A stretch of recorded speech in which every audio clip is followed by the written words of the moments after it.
تو جب ہمارا یہ سسٹم آیا اور آہستہ آہستہ یہ جو سب کی پروموشن ہو جاتی تھی اور پھر سب کی سیلری انکریز ہو جاتی تھی، کوئی تمیز نہیں کی جاتی تھی کہ محنت کون کر رہا ہے اور کون محنت نہیں کر رہا، اس سے ڈیٹیریشن ہمارے ہاسپٹلز میں آنی شروع ہوئی. اور یہی ہمارا گورنمنٹ اسکولوں کے اندر آہستہ آہستہ وہاں بھی ڈیٹیریشن شروع ہو گئی. اور پھر پرائیویٹ اسکولز بڑھنے شروع ہوئے، پرائیویٹ ہاسپٹلز آنے شروع ہوئے، کیونکہ جو پیسے والے لوگ تھے وہ تو اپنا پرائیویٹ ہاسپٹلز میں جا سکتے تھے، لیکن عام لوگوں کے لیے، غریب لوگوں کے لیے گورنمنٹ ہاسپٹلز ہو گئے. اور کیونکہ صرف غریب جانا شروع ہوئے تو ان کی اور سٹینڈرڈ نیچے جانی شروع ہو گئی، اکاؤنٹیبلٹی کم ہو گئی. اور جو امیر لوگ تھے وہ پرائیویٹ ہاسپٹلز میں، اور پھر جو سپر رچ تھے وہ اپنی چیک اپس بھی لنڈن کروانے شروع ہو گئے. تو اس سے ہوا کیا کہ جب جو ملک کے فیصلے جنہوں نے کرنے تھے ہیلتھ کیئر کے اوپر، جب ان کو کھانسی بھی ہو تو وہ لندن چلے جائیں، تو پھر کس نے پرواہ کر رہی تھی کہ پاکستان کا ہاسپٹلز اور ہمارے انسٹیٹیوشنز کیسے امپروو ہونے تھے. تو یہ جو آہستہ آہستہ ڈیٹیریشن ہوئی، ہم اب اس سٹیج پہ ہیں کہ ہمیں اب اس ساری چیز کو ٹھیک کرنا ہے. مجھے لوگ کہتے ہیں جی جب سے میں ابھی 2 سال 26 مہینے ہوئے ہیں، عمران صاحب کدھر گیا جی نیا پاکستان؟ میں ان لوگوں کو سمجھا کے تھک گیا ہوں کہ نیا پاکستان ایک سوئچ نہیں ہے، گورنمنٹ آئی سوئچ ہوا تو نیا پاکستان بن گیا. یہ فیری ٹیلز میں ایسی چیزیں ہوتی ہیں. اصل زندگی کے اندر ریفارم پروسیس ایک جدوجہد کا نام ہے. ایک قوم جدوجہد کرتی ہے چینج کے لیے، پوری ایک قوم مل کے سٹرگل کرتی ہے، پھر چینج آتا ہے. اور دنیا میں بڑی بڑی قوموں ہمارے سے برے حالات سے اٹھ کے کہاں پہنچ گئی، لیکن سٹرگل کر کے پہنچی. جب میں مدینہ کی ریاست کی بات کرتا ہوں تو میں اپنے سارے لوگوں کو کہتا ہوں وہ سٹڈی کریں. وہ دنیا کی تاریخ کا سب سے یونیک فنومنا تھا. کبھی ایسی چیز ہوئی نہیں دنیا میں، دنیا کی تاریخ میں کبھی ایسی چیز نہیں ہوئی. یہ تاریخ کا حصہ ہے، ہمارے دین کا حصہ تو ہے ہی، لیکن ہمیں اس کو تاریخ کا حصہ بنانا چاہیے، کیونکہ ہم سیکھیں گے اس سے. کیوں اللہ قرآن میں کہتا ہے کہ نبی صلی اللہ علیہ وسلم کی سنت پہ چلو؟ اللہ کو تو کوئی فائدہ نہیں اس سے، ہماری بہتری ہے. وہ جو ماڈل بنا تھا مدینہ کا، اس کے اوپر دنیا کی تاریخ کا سب سے عظیم سیویلائزیشن کھڑا ہوا تھا. تو وہ کوئی ماڈل بنایا تھا نا دنیا کے گریٹسٹ لیڈر نے. تو جب اللہ ہمیں ان کی سنت پہ چلنے کو کہتا ہے تو وہ ہمیں، جس طرح آج کل کے میں بڑے نوجوانوں کو دیکھتا ہوں کہ بل گیٹس کی کتاب پڑھ لی، وہ دوسرا وہ اسٹیو جابس کی کتاب پڑھ لی کہ کامیاب کیسے ہونا ہے. وہ اس لیے پڑھتے ہیں نا کہ ان کو رول ماڈل بناتے ہیں. لیکن کسی بھی دنیا کے انسان نے وہ اچیو نہیں کیا جو نبی صلی اللہ علیہ وسلم نے کیا. تو اس کو سٹڈی کریں. قرآن ہمیں یہ کہہ رہی ہے کہ اس کو سٹڈی کریں. تو وہ جو انہوں نے اسٹیٹ بنائی تھی وہ ایک سٹرگل تھی. 4-5 سال تو وہاں بڑی سٹرگل کی انہوں نے. امہ خطرے میں تھی 4-5 سال. جنگ خندق اور جنگ احد میں امہ بڑے مشکل حالات میں تھی. بڑے کھانے پینے کے لیے چیزیں نہیں تھی، مشکل تھے، سٹرگل کی تھی. تو لیکن پھر وہی دنیا کی تاریخ ہے کہ وہ پھر جیسے اس سٹرگل سے نکلی تو وہ ایسی مضبوط قوم نکلی کہ انہوں نے دنیا کی امامت کی کتنے سالوں، کتنی صدیوں. ہمارے لیے یہ ٹائم ہے اب سٹرگل کرنے کا. ایک ادارہ جو خراب ہو جائے، جس میں بری عادتیں پڑ جائیں، جس کے سسٹمز کولیپس کر جائیں، اس کو ٹھیک کرنا کا زیادہ مشکل ہوتا ہے بنسبت ایک نیا ادارہ کھڑا کر دو. ہم نے 2.25 سال میں شوکت خانم ہاسپٹل پشاور بنایا ہے. جوائنٹ کمیشن انٹرنیشنل جو ایک امریکہ کی اکریڈیٹیشن، ایک آپ کو سرٹیفکیٹ ملتا ہے، وہ آ کے 1 ہفتہ پورا آڈٹ کرتے ہیں دنیا میں، ساری دنیا میں وہ جاتے ہیں. اور وہ پھر سے جب آپ کو سرٹیفائی کرتے ہیں کہ جوائنٹ کمیشن انٹرنیشنل کی آپ کو سرٹیفکیٹ ملی، اس کا مطلب انہوں نے سرٹیفائی کیا کہ وہ انسٹیٹیوشن انٹرنیشنل سٹینڈرڈ کی ہے. تو دونوں شوکت خانم، پہلا یہ لاہور والا اور پھر جو پشاور میں 2.25 سال میں بنا، دونوں کو جوائنٹ کمیشن انٹرنیشنل کا سرٹیفکیٹ مل چکا ہے. میننگ کہ ایک نیا ہاسپٹل بنانا 3 سال میں ایک انٹرنیشنل سٹینڈرڈ کا ہاسپٹل بن گیا. لیکن جو پرانے ہاسپٹل تھے پختونخوا کے، لیڈی ریڈنگ ہاسپٹل، خیبر میڈیکل کالج، ان کے لیے جو ہم نے ریفارم کرنے کی کوشش کی، یہ بڑا لمبا پروسیس ہے. اس میں عدالتوں میں جانا پڑا، سٹے آرڈرز ہو گئے، سزا اور جزا کا کانسیپٹ نہیں تھا. کسی کو جو کام نہیں کر رہا اس کو نکالتے تھے، وہ جا کے سٹے آرڈر لے لیتا تھا. سسٹمز بڑے مشکل تھے چینج کرنے کے لیے، بری عادتیں پڑ چکی تھی. تو وہ جو آہستہ آہستہ پروسیس ہوا، وہ ڈاکٹر فیصل نے بتایا نہیں آپ کو کہ وہ جو ہم نے ریفارمز کری ہیں ان کو، اور ریفارم ہے کیا؟ ایم ٹی آئی ریفارم کیا ہے؟ پرائیویٹائزیشن ہے؟ پرائیویٹائزیشن نہیں ہے. ان کو آٹونومائز کرنا ہے کہ وہ ہاسپٹل چلے میرٹ کے اوپر، سلیکشن ہو میرٹ پہ، پھر سزا اور جزا ہو، جو کام کرتا ہے وہ اوپر آئے، جو نہیں کرتا اس کو نکالا جائے، جو کہ دنیا میں سارے کوالٹی ہاسپٹلز میں ہوتا ہے. تو جو وہ سسٹم بنا رہے ہیں سزا اور جزا کا اور میرٹ کا، اس کا نام ہے ہاسپٹل ریفارم، جو ایم ٹی آئی ہے. اور اس کے اوپر جان کے، اور میں یہ کہہ رہا ہوں جان کے، کیونکہ یہاں وہ چھوٹے چھوٹے مافیا بیٹھے ہوئے جو چینج نہیں آنے دے رہے. چینج جو ہوتا ہے یہ کیوں مشکل ہوتا ہے؟ آپ ریفارم کرنا چاہتے ہیں، کیوں ریفارمز مشکل ہیں؟ ریفارمز مشکل اس لیے ہیں کہ ایک چھوٹا سا مافیا بیٹھ جاتا ہے، ویسٹڈ انٹرسٹ بیٹھ جاتا ہے، جو فائدہ اٹھا رہا ہوتا ہے کرپٹ سسٹم سے. تو جب آپ چینج کرنے جاتے ہیں، وہ آرام سے تو نہیں ہاتھ کھڑے کر کے کہنے لگے کہ ہاں جی چینج کر دو، جن کی ایک پورا جن کے مفادات جا رہے ہیں. تو یہی وہاں ہاسپٹلس کے اندر بھی یہی پرابلم کہ ہر جگہ وہ چھوٹے چھوٹے لوگ بیٹھے تھے، ان کی پہنچ تھی ہائی کورٹ کے ججز پہ، وہ سیدھے جا کے سٹے آرڈر لے لیتے تھے. ایک ہی وکیل ہوتا تھا، وہی وکیل ان سب کو ریپرزینٹ کرتا تھا ویسٹ انٹرسٹ، وہ جا کے سٹے آرڈرز لے لیتے تھے.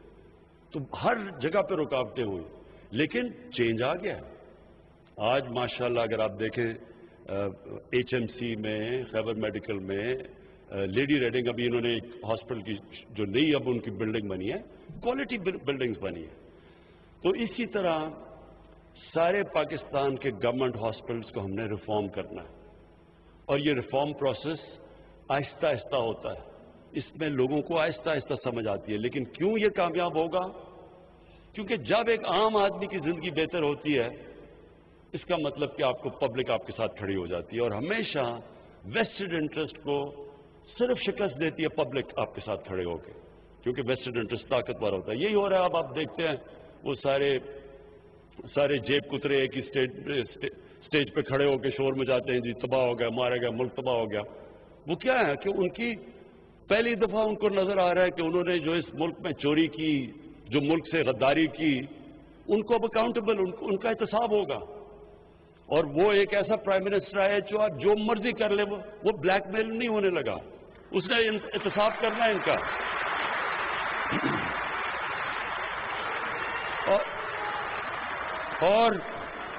اور انشاءاللہ آپ یہ دیکھیں گے، یہ میری بات مان لیں، یہ پاکستان کے ڈیفائننگ مومنٹس ہیں. فیصلہ کن وقت ہے پاکستان کا.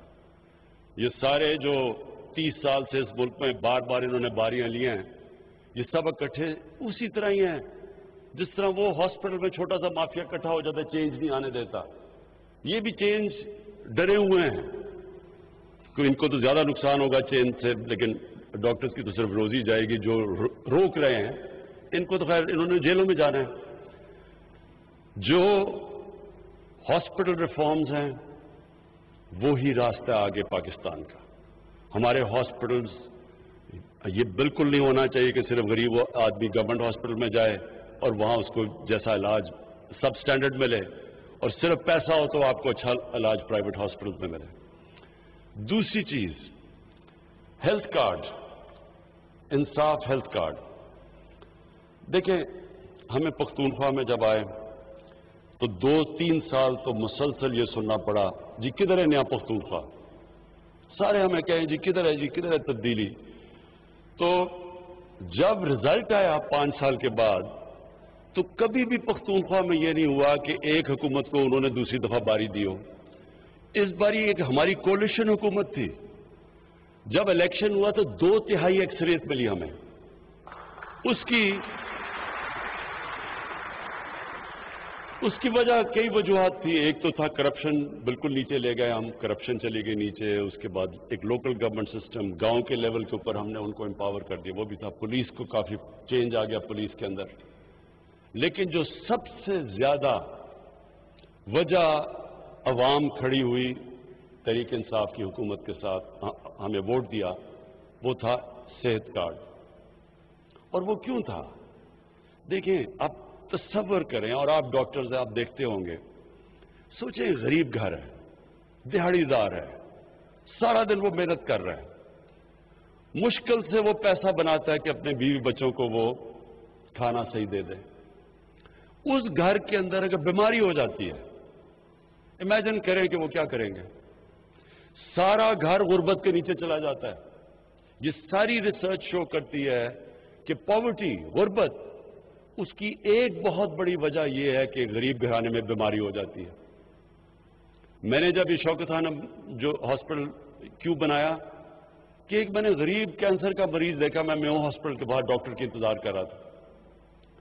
اس غریب وہ سارا دن بیچارہ مزدوری کرتا تھا اور دن کو رات کو بیٹھتا تھا اپنے بھائی کے ساتھ جس کو کینسر ہوئی تھی.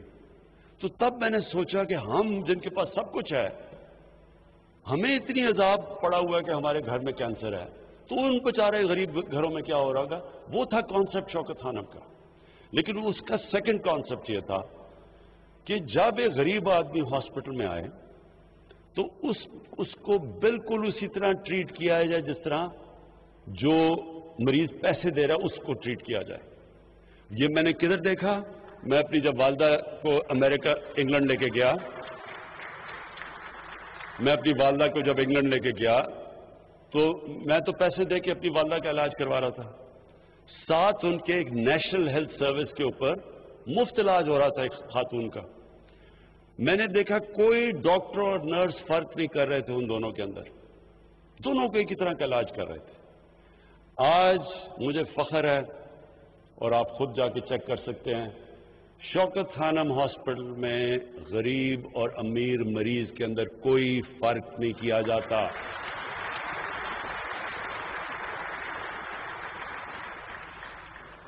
اور یہ آپ خود دیکھ سکتے ہیں. اچھا، اب میں آپ کو جو انٹرسٹنگ بات بتانا چاہتا ہوں، کیونکہ آج میری میٹنگ ہوئی doctor Yasmin finance minister Punjab کے، وہ بیٹھے ہوئے، اور پھر عثمان بزدار. تو جو میری آج ان سے بات ہو رہی تھی، مجھے یاد آ گیا آج سے تقریباً 25 سال پہلے جب شوکت خانم کھلا تو ہماری اسی طرح کی ڈبیٹ ہو رہی تھی. میں نے لوگوں کو کہا تھا، جو پیسہ اکٹھا کیا سڑکوں پہ جا کے، میں نے سب کو کہا کہ یہ ہاسپٹل میں غریب آدمی کا مفت علاج ہوگا. ہمارا بورڈ آف گورننس کی میٹنگ ہو رہی ہے اور ہمارا تب چیف ایگزیکٹو ایک امریکن ہم باہر سے لے کے آئے تھے، کیونکہ پاکستان میں کوئی ایڈمنسٹریٹر نہیں تھا جو کہ ایک اسپیشلائزڈ کینسر ہاسپٹل کو چلا سکے. تو اس نے بیٹھ کے بورڈ آف گورننس کی میٹنگ میں جب ہو رہا، اس نے کہا کہ اگر آپ نے 5% سے زیادہ کینسر کے مریضوں کا مفت علاج کیا تو میں آج آپ کو رائٹنگ میں دے رہا ہوں کہ یہ 3 مہینے میں ہاسپٹل بند ہو جائے گا. کیونکہ کینسر کا علاج اتنا مہنگا ہے، یہ ہو ہی نہیں سکتا کہ آپ 5% سے زیادہ. اور اس نے پھر دنیا میں مثالیں دی. ٹاٹا انسٹیٹیوٹ اس نے بتایا ہندوستان میں، اس کا بتایا، اور کہ یہ سارے ہاسپٹل کہیں بھی 5% سے زیادہ کینسر کے مریضوں کا مفت علاج نہیں ہوتا. تو میں نے تو اس کو کہا کہ میں نے تو لوگوں سے وعدہ کیا ہوا ہے کہ 70% کینسر کے مریضوں کا میں مفت علاج کروں گا. میں نے تو یہ کوئی پرائیویٹ ہاسپٹل بنانے کے لیے تو نہیں کیا، میں نے تو کوئی اس لیے تو نہیں پیسہ اکٹھا کیا کہ میں کمرشل ہاسپٹل بنا دوں. وہ 3 مہینے کے بعد چلا گیا، وہ 3 مہینے کے بعد چلا گیا. آج بھی